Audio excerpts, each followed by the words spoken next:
మన ప్రభువును రక్షకుడు అయిన యేసుక్రీస్తు వారి అతి శ్రేష్టమైన దివ్యనామమున మీ అందరికీ ఉదయకాలము సర్వశుభములు సర్వదీవెనలు దేవదేవుడు అనుగ్రహించునుగాక. ఆమేన్. దేవుని బిడ్డలారా, ఈరోజు 8వ తారీఖు డిసెంబర్ నెల 2024 సంవత్సరము. ఈరోజు దేవుని వాగ్దానము ద్వితీయోపదేశ కాండము 28వ అధ్యాయము మొదటి వచనము. నీ దేవుడైన యెహోవా నిన్ను హెచ్చించును. దేవుడు తన పరిశుద్ధ లేఖన భాగము నేటి ఉదయకాలము మీ వినికిడిలో మీ జీవితములు ఈ వాగ్దానాన్ని దేవదేవుడు నెరవేర్చునుగాక. ప్రియ సహోదరి సహోదరులారా, దేవుడు తెలియచేస్తున్నటువంటి మాట నిన్ను హెచ్చించును.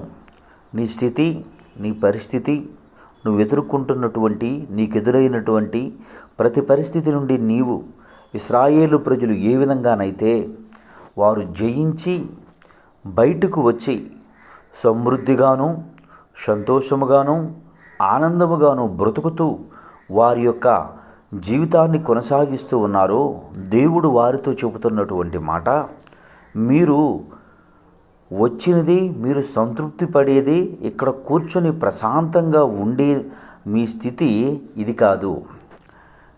నువ్వు అనుభవిస్తున్నటువంటి జీవితం ఇది కాదు. నీకంటే ఇంతకంటే ఘనమైన స్థితిలోనూ ఉన్నతమైన స్థితిలోనూ దేవుడు హెచ్చించడానికి నిన్ను పిలిచి ఉన్నాడు.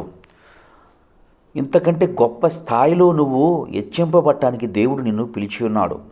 గనుక నా మాట శ్రద్ధగా వింటే దేవుడు నిన్ను హెచ్చించును, ఉన్నతమైన స్థితిలో నిలబెట్టును, గొప్ప స్థాయిలో దేవుడు నిన్ను తీర్చిదిద్దాడు. ప్రియ సహోదరుడా, దేవుణ్ణి ఎరిగిన తర్వాత వచ్చిన ఉద్యోగాన్ని పొందుకున్నావా?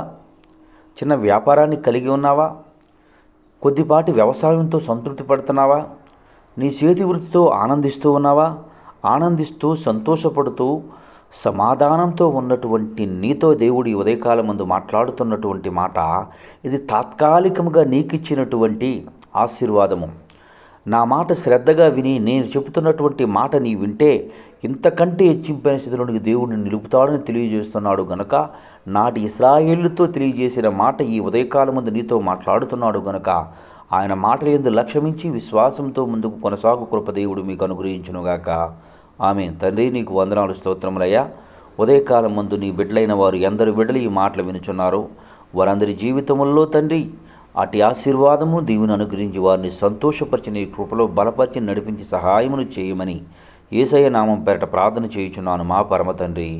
ఆమేన్. తండ్రి అయిన దేవుని ప్రేమయు, కుమారుడిని యేసుక్రీస్తు వారి కృపయు, పరిశుద్ధాత్మ తండ్రి అన్యోన్య సావాసం ఇప్పుడును ఎల్లప్పుడూ నా సన్నిధితో సదాకాలం తోడని నెమ్మడించి నడిపించునుగాక. ఆమేన్. God bless you. దేవదేవుడు మేము దీవించి ఆశీర్వదించునుగాక. ఆమేన్.